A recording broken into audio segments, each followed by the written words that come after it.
السلام علیکم اسٹوڈنٹس، کیسے ہیں آپ؟ اپنے یوٹیوب چینل سے میں ہوں صبا جنید۔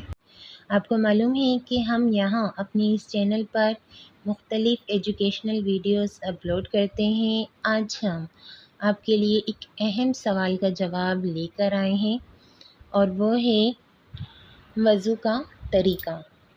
اکثر ہم وضو کر رہے ہوتے ہیں یا ہمارے بچے وضو کر رہے ہوتے ہیں، لیکن انہیں صحیح طریقہ معلوم نہیں ہوتا۔ آج ہم یہی کوشش لے کر آئے ہیں کہ صحیح طریقے سے آپ کو وضو کرنا بتائیں اور یہ ہمارے لیے بھی اور آگے آپ کے لیے بھی صدقہ جاریہ بنا رہے۔ تو چلیے اسٹارٹ کرتے ہیں۔ وضو کا طریقہ بیان کیجیے۔ وضو کا طریقہ۔ وضو کا طریقہ درج ذیل ہے۔ نمبر 1، کعبۃ اللہ شریف کی طرف منہ کر کے اونچی جگہ بیٹھنا مستحب ہے۔ نمبر 2، وضو کے لیے نیت کرنا سنت ہے۔ نیت نہ ہو تب بھی وضو ہو جائے گا مگر ثواب نہیں ملے گا۔ نیت دل کے ارادے کو کہتے ہیں۔ دل میں نیت ہوتے ہوئے زبان سے بھی کہہ لینا افضل ہے، لہٰذا زبان سے اس طرح نیت کیجیے کہ میں حکم اللہ بجا لانے اور پاکی حاصل کرنے کے لیے وضو کر رہا ہوں۔ نمبر 3، بسم اللہ کہہ لیجیے کہ یہ بھی سنت ہے، بلکہ بسم اللہ والحمد للہ کہہ لیجیے کہ جب تک باوضو رہیں گے فرشتے نیکیاں لکھتے رہیں گے۔ نمبر 4، اب دونوں ہاتھ 3 بار کلائی تک دھوئیے۔ نمبر 5، دونوں ہاتھوں کی انگلیوں کا خلال بھی کیجیے۔ نمبر 6، کم از کم 3 بار دائیں بائیں اوپر نیچے کی دانتوں میں مسواک کیجیے اور ہر بار مسواک کو دھو لیجیے۔ نمبر 7، اب سیدھے ہاتھ کے 3 چلو پانی سے اس طرح 3 کلیاں کیجیے کہ ہر بار حلق کے کنارے تک پانی بہہ جائے۔ اگر روزہ نہ ہو تو غرارہ بھی کر لیجیے۔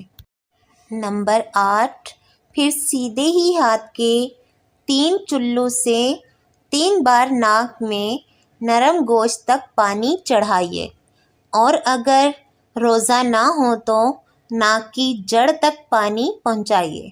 اب الٹے ہاتھ سے ناک صاف کر لیجیے اور چھوٹی انگلی ناک کے سوراخوں میں ڈالیے۔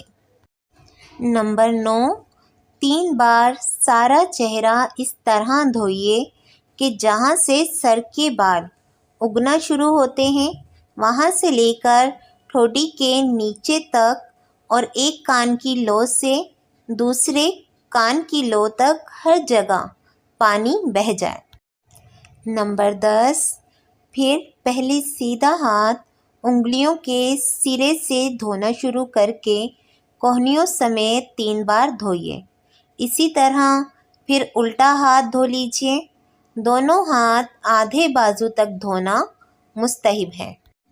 نمبر 11، اب سر کا مسح اس طرح کیجیے کہ دونوں انگوٹھوں اور کلمے کی انگلیوں کو چھوڑ کر دونوں ہاتھ کی 3 انگلیوں کے سرے ایک دوسرے سے ملا لیجیے اور پیشانی کے بال یا کھال پر رکھ کر کھینچتے ہوئے گدی یعنی کہ گردن کے پچھلے حصے تک اس طرح لے جائیے کہ ہتھیلیاں سر سے جدا رہیں۔ پھر گدی سے ہتھیلیاں کھینچتے ہوئے پیشانی تک لے آئیے۔ کلمے کی انگلیاں اور انگوٹھے اس دوران سر پر بالکل مس نہیں ہونے چاہیے۔ پھر کلمے کی انگلیوں سے کانوں کی اندرونی سطح کا اور انگوٹھوں سے کانوں کی باہری سطح کا مسح کیجیے اور چھوٹی انگلیاں کانوں کے سوراخوں میں داخل کیجیے اور انگلیوں کی پشت سے گردن کے پچھلے حصے کا مسح کیجیے۔ سر پر مسح کا ایک طریقہ اور بھی علماء کرام نے تحریر کیا ہے۔ اس میں بالخصوص عورتوں کے لیے زیادہ آسانی ہے، چنانچہ لکھا ہے مسائے سر کے لیے یہ بھی کافی ہے کہ انگلیاں سر کے اگلے حصے پر رکھیں اور ہتھیلیاں سر کی کروٹوں پر، اور ہاتھ جما کر گدی تک کھینچتا لے جائے۔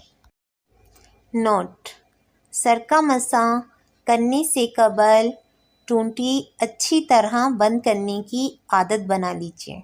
بلا وجہ نل کھلا چھوڑ دینا یا ادھورا بند کرنا کہ پانی ٹپک کر ضائع ہوتا رہے اسراف و گناہ ہے۔ نمبر 12، پہلے سیدھا پھر الٹا پاؤں ہر بار انگلیوں سے شروع کر کے ٹخنوں کے اوپر تک، بلکہ مستحب ہے کہ آدھی پنڈلی تک 3 بار دھو لیجیے۔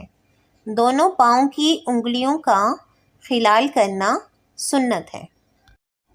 ہر عضو دھوتے وقت یہ دعا کرتے رہیں کہ میں یہ امید کرتا ہوں کہ میرے اس عضو کے گناہ نکل رہے ہیں۔ اگر آپ کو ہماری یہ ویڈیو پسند آئی ہے تو ویڈیو کو ضرور لائک اور شیئر کیجیے، اور اگر ہمارا چینل ابھی تک سبسکرائب نہیں کیا ہے تو چینل کو ضرور سبسکرائب کر لیجیے، اور اس کے ساتھ ہی بیل کے آئیکن کو بھی پریس کیجیے تاکہ ہماری اپلوڈ کی جانے والی ہر نئی ویڈیو کا نوٹیفیکیشن آپ کو مل سکے۔ تو ملتے ہیں اس طرح کی اور مزید ویڈیوز کے ساتھ، تب تک کے لیے اللہ حافظ۔ اللہ آپ کا اور ہمارا حامی و ناصر رہے۔